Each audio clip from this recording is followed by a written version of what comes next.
Welcome to Author Talk at CBS News. I'm Jeff Glor, joined today by the great Stephen Fry and the equally great Charlie Rose. What a pleasure. First time for both gentlemen. Thank you very much for being here. Stephen, the new book is called The Fry Chronicles, which picks up after your first autobiography. That's right, yes. My first autobiography was a childhood biography, essentially. But I had a childhood full of Sturm and not a little Drang. I was expelled from many schools. I ended up in prison. I was, you know, as it were, we left the story with me, as it were, curled up in the corner of a prison with the shadows of the bars on me and the straw and the rats. And I was going to say, you know. literally describe your teenage years as love, shame, theft, scandal, expulsion, attempted suicide, fraud, arrest, imprisonment, and sentencing. Yes, and they all come from the first, which is love, I think, to be perfectly honest. I fell in love, and you know what it's like when you're a teenager and you fall in love.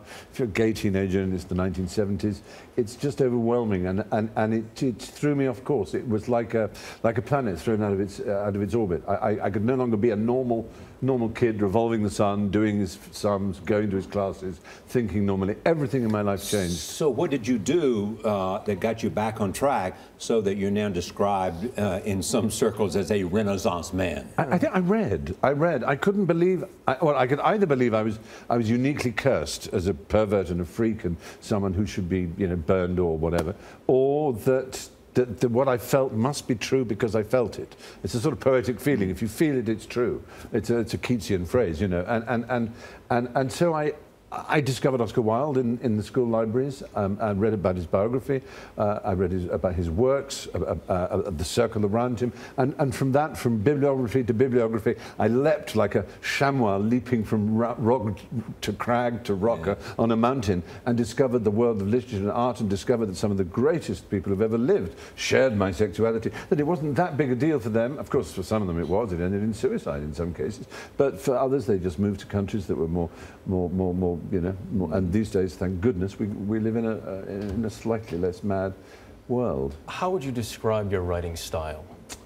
I think exultant, exuberant, probably overdone. I love language so much that some people would regard it as showing off, because I love new words, so I will pepper it with words that might have people going for the dictionary. But I love writers like that. Anthony Burgess was like that. You know, and I love language itself, the stuff, the crunch of it. I like hearing the sound of the tip of the tongue hitting the teeth. But you know what else you love? You love technology. You're an avid tweeter. Yes. Yeah. Does that impact a sense of, for people who want to use language, want to appreciate language, want language to be cherished? It seems like a contradiction. I would urge people to read the letters of, I think, one of the greatest letter writers who ever lived, Lord Byron, whom no one would call illiterate. Yeah. And he wrote for the same reason that we do and have done in text and tweets, with enormous numbers of abbreviations. Yours was YRS and things Telegram. Like that. Telegrams, because paper was, to send a letter from Italy to where he spent a lot of his time to England was a huge amount of money. So we covered it. I mean,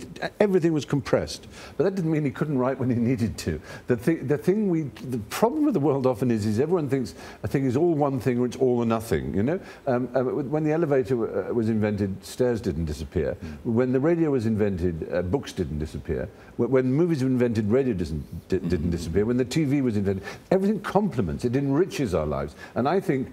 You know, I was lucky enough, this book, The Fry Chronicles, was the first book in English history to be #1 in 5 separate categories in the same week, because it was #1 book, it was #1 audiobook, it was #1 enhanced ebook, #1 ebook, and #1 app.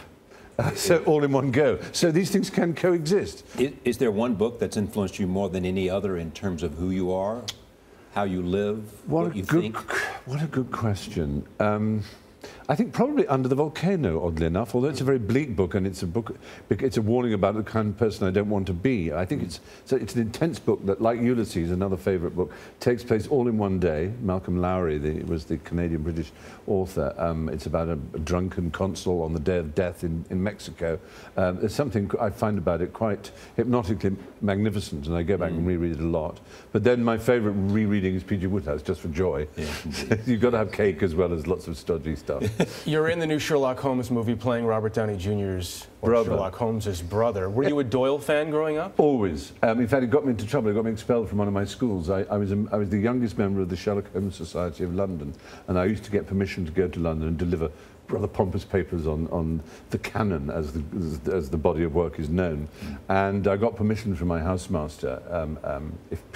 Thanks to J.K. Rowling, people now know what a housemaster is. It's confusing, but it's basically I went to a sort of Hogwarts for muggles, and I got the permission slip to go to London, and I discovered cinema. I did the Sherlock Holmes evening, and then I suddenly saw Cabaret, Godfather, Fritz the Cat, and I went in cinemas and watched them again and again, and was 4 days late back home and expelled. Speaking of Rowling, by the way, the voice of all the Harry Potter books. Yes. Yes. On the audiobooks. Stephen reads all of them. I do. That was quite an undertaking. That was extraordinary. Well, the funny thing was, when I was asked to do it, I said, there's a children's story, do you want to read it? And I had a week off, and I thought, children's stories are morning, you know, and The Cat was very nice. The end. You know, I thought, so that'll be fun. This manuscript to write, right. It was 90,000 words, which is an adult-length novel. I started reading it, and I thought, oh, this is quite fun. It's about a boy who turns into a wizard.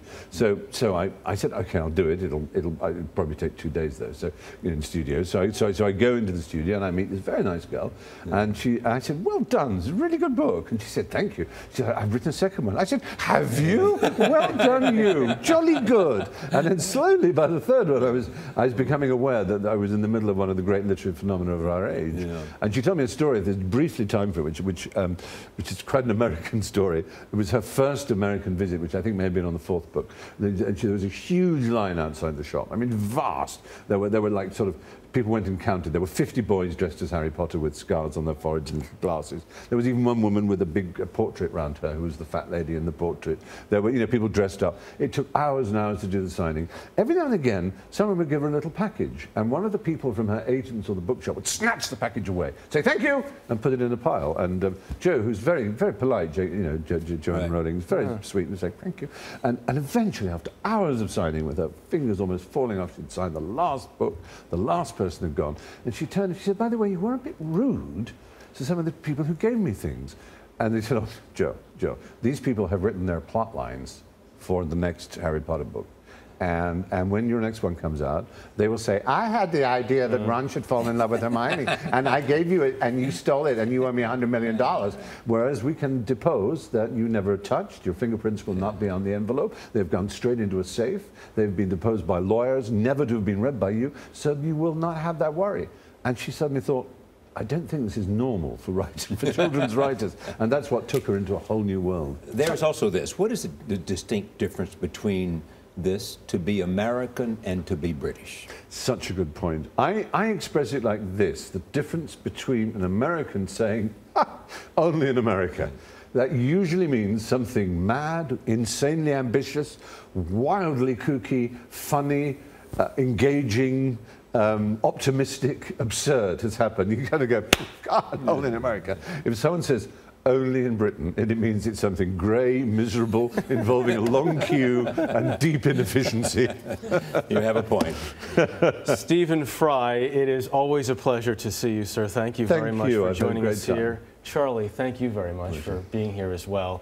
I'm Jeff Glor. You've been watching Author Talk on CBS News.